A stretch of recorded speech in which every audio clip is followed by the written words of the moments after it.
dimineața, bună prieteni! Suntem din nou aici la o cafea la Tezaur, pe Tezaur TV și în continuare avem parte de o discuție călduroasă. Scriitoarea Marinela Lungu se bucură de succes cu cele două cărți lansate, Singură cu mine și Să nu mă lași, volume care s-au învrednicit și de premii la concursurile de profil literar, iar acum autoarea este mai inspirată pe timp de pandemie și are noutăți pentru noi și pentru cititorii săi. Neața, bine ai venit! Bună dimineața, bine v-am găsit! Iată, această perioadă în care am stat cu toții acasă, pentru tine a fost una fructuoasă, pentru că ai mai scris câte ceva, dar ai și noutăți. Și vreau să ne spui ce noutăți proaspăt acum bacoviene avem, pentru că s-au întâmplat în octombrie, la începutul lunii. Așa este, într-adevăr, cea mai mare noutate la moment și frumoasă în același timp este faptul că romanul Să nu mă lași, cel de-al doilea roman al meu, a fost inclus în această vară într-o campanie de lectură inițiată de către Biblioteca Națională, care se ocupă cu proiecte frumoase de promovare a cărții și a autorilor inclusiv. Iată că și romanul meu a fost inclus și a avut parte de niște evenimente literare foarte frumoase. Evenimente la care s-au adunat ce oameni? Evenimente la care s-au adunat bibliotecari, cititori, împătimiți de lectură, dar și oameni care și-au dorit să mă cunoască dincolo de paginile cărții. Și ce impresii le-ai lăsat oamenilor? Adică, probabil, în discuțiile cu ei, ai putea să conchizi dacă oamenii te-au redescoperit dincolo de paginile cărții sau... Pentru că aici este o poveste, da? Și tu ai altă poveste de viață. Așa este, într-adevăr. Eu mi-am dat seama prin intermediul discuțiilor cu cititorii că ei au nevoie să interacționeze cu autorul, să-l simtă aproape și oarecum să-l descopere și mai mult ca autor, să-l descopere ca om, ca suflet, să-l simtă aproape. Și eu asta am încercat, să le ofer bucurie, să le ofer căldură, să le ofer emoție. Și în cadrul întâlnirilor pe care le-am avut, sincer să vă spun, într-adevăr, am simțit căldura lor, bucuria lor, pentru că s-au adunat în număr destul de mare, într-o perioadă complicată, dar ei totuși, chiar și din localități vecine, au venit să mă asculte, să-mi adreseze o întrebare, să-mi redea o opinie, o părere. Și asta mi-am dat seama că contează atât pentru ei, dar și pentru mine, foarte mult. Și înainte, de exemplu, atunci când ai lansat cartea în 2019, 18. Atunci când ai lansat-o, făceai întâlniri cu cititorii în afară de evenimentul de lansare? Da, întâlnirile au început încă de la Singură cu mine. Aha, iată, cartea Singură cu mine, o să o prezint și pe ea, ca cei de acasă să o vadă mai de aproape. Asta este prima ta carte? Da, este romanul meu de debut. L-ai lansat în 2017. Dar recent s-au împlinit fix 4 ani, pe 13 octombrie. Păi atunci 2016. Dacă-s 4 ani. Da, 2016. Pentru că eu ceva văzusem pe Facebook și era 2016. Da. O carte care s-a bucurat de succes din prima, practic. Da. Și a obținut și premii la concurs. Salonul de carte. Premiul IBBI. Da. Tu, în general, ești scriitoarea care se bucură de premii. Ce înseamnă acestea pentru tine? Te ajută? Sau mai puțin? Sincer, eu nu m-am așteptat nicio clipă la premii, la distincții, la nominalizări. Cea mai mare dorința mea a fost să ajung la inima cititorului. Așa. În momentul în care premiile au apărut, evident, eu m-am bucurat, ca și om, ca și scriitor. Dar nu este asta cea mai mare realizare a mea. Cea mai mare realizare rămâne faptul sau momentul atunci când oamenii îmi spun ceea ce au simțit, când sunt pe aceeași undă de sentimente cu mine, când simt alături de personajele mele, atunci eu înțeleg că ceea ce am scris a ajuns la suflete. Tu ai pornit totul cu un blog.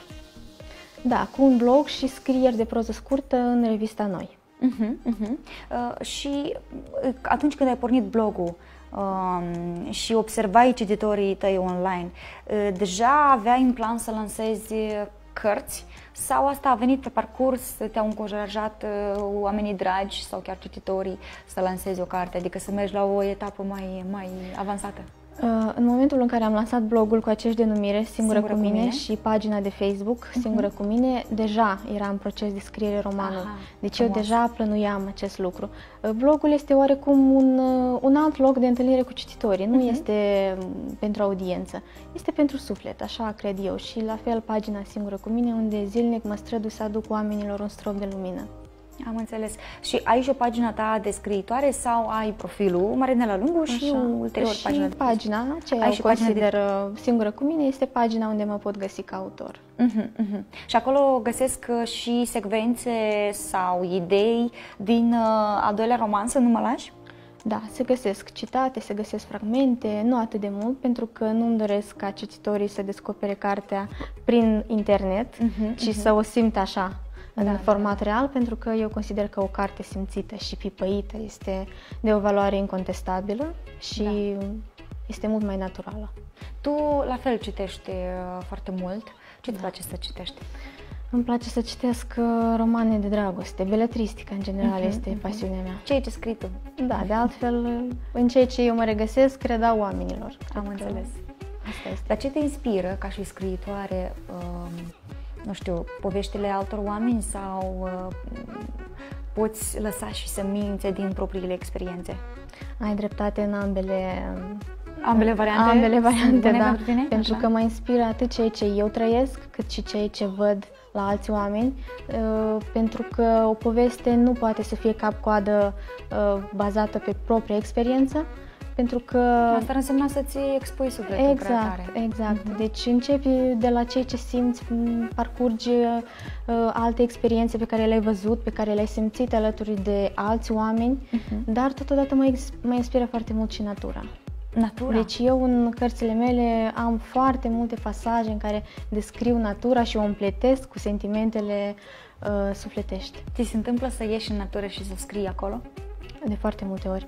De altfel, în Singură cu mine am un fragment care se numește Omul și copacul, unde fac o comparație între un copac și un om, care în plină primăvară este verde, înfloritor, în toamnă este ruginiu, în iarnă este gol, pustiu.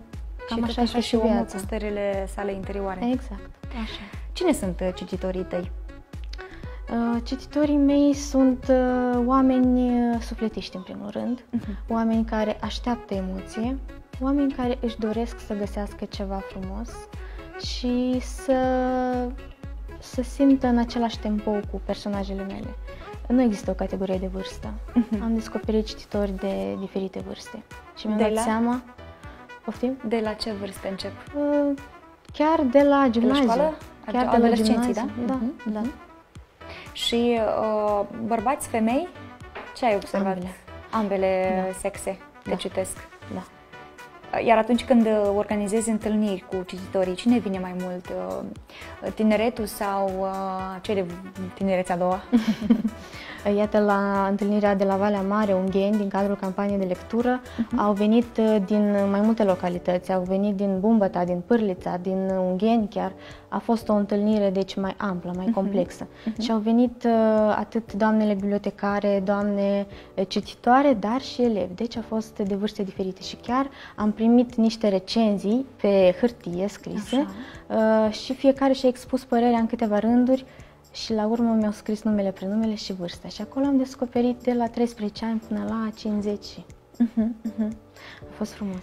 Și aceste recenzii care ți le lasă cititorii sau viitorii cititori, pentru că cu siguranță la aceste întâlniri au fost și oameni care au venit din curiozitate să te cunoască și ulterior să te citească, aceste recenzii te influențează? Da. Foarte mult. De exemplu, dacă este prea multă laudă, te poți lăsa și dacă este prea multă critică, te iei în mâini și vrei să demonstrezi ceva? Cum ești tu în acest sens? Mie îmi place critica constructivă, critica care vine cu un argument. Dacă este o critică argumentată, constructivă, ea are menirea să mă facă mai bună, să-mi arate unde am greșit, unde nu am făcut bine. Și eu accept asta și chiar îmi doresc ca oamenii să fie cât se poate de sinceri cu mine. Nu îmi doresc laudă multă, nu îmi doresc să fiu ridicată la nu știu ce nivel, îmi doresc ca oamenii să fie sinceri.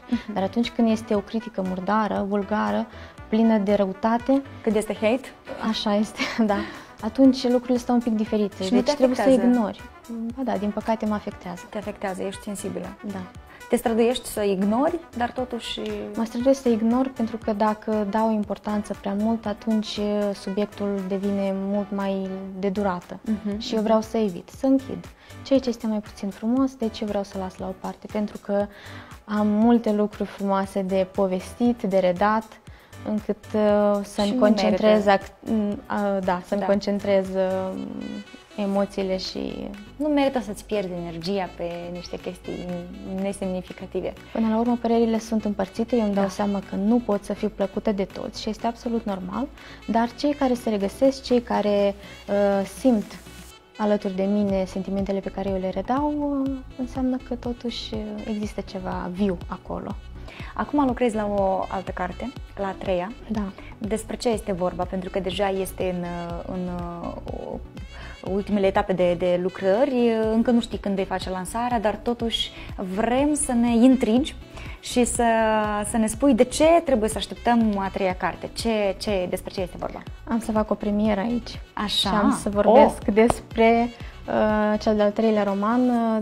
Păstrez așa misterul cum am făcut la Să nu mă lași. Așa. Nu am dezvălui copertă, titlu, ceva din subiect, dar am să spun că este despre iarna care are 3 conotații diferite în roman, și anume iarna ca anotimp, iarna ca stare sufletească și iarna ca vârstă cronologică. Dar atenție, iarna și nu toamna, pentru că atunci când ne gândim la vârstă cronologică, ne gândim oarecum la ceva trecut de o etapă anumită. Da, acolo în literatură, când vorbim despre așa ceva, vorbim despre toamnă. Aici este iarnă, este un pic diferit. Este un roman cu foarte multe lecții pe care vreau ca cititorul întâi să le simtă, să le trăiască și apoi să le asimileze. Este foarte profund, așa cred eu. Deci în iarna asta citim o carte nouă? Eu sper că da, ar fi foarte frumos. Dacă vorbești despre ierni, iarnă, în general, 3 conotații ale iernii, atunci bănuiesc eu că ar fi fain la sobă sau sub plapuma călduță, lângă un ceai, să citim romanul tău. Nu ne dai nici titlu, nici nimic, doar ne spui că este iernatic. Da, este iernatic.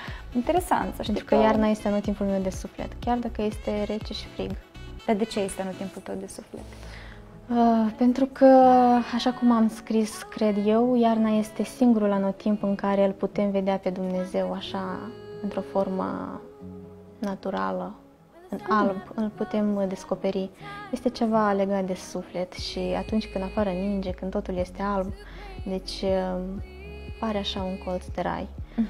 Pe mine mă răscolește, sufletește foarte mult acest anotimp și cred că este anotimpul în care sunt cel mai mult inspirată. Și scriu mult mai mult.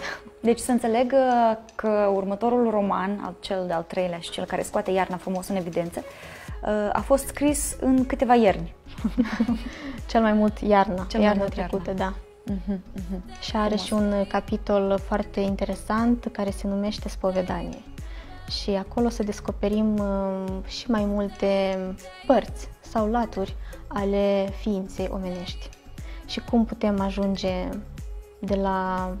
din întuneric la lumină. Ah, ce frumos! Deja am devenit curioasă și o să îmi doresc să văd acel roman, al treilea, să vin la lansare, să-l fie acolo. să-l citesc. Da, cu siguranță o să fiu, că este o chestie normală să cititorii și iubitorii de carte să vină la lansări, mai ales că au ocazia să discute personal cu scriitorii și asta este minunat. Și știu că și tu simți în același tempo și ești pe lângă cititoare, mai ești și tu scriitoare. Cochetez cumva cu scrisul. Îți mulțumim din suflet și eu pentru că ai găsit timp în dimineața asta să vii la noi, să ne povestești despre succesele tale și să ne intrigi pentru a fi în așteptarea celei de-a treia carte, al treilea roman, care cu siguranță va avea și el locul său în inima cititorilor tăi. Ai spus-o bine. Asta e cel mai important pentru mine. Îți mulțumesc din suflet, mă bucur și eu că te-am revăzut și am fost alături de telespectatori. Mulțumim, o zi minunată să ai! O zi bună!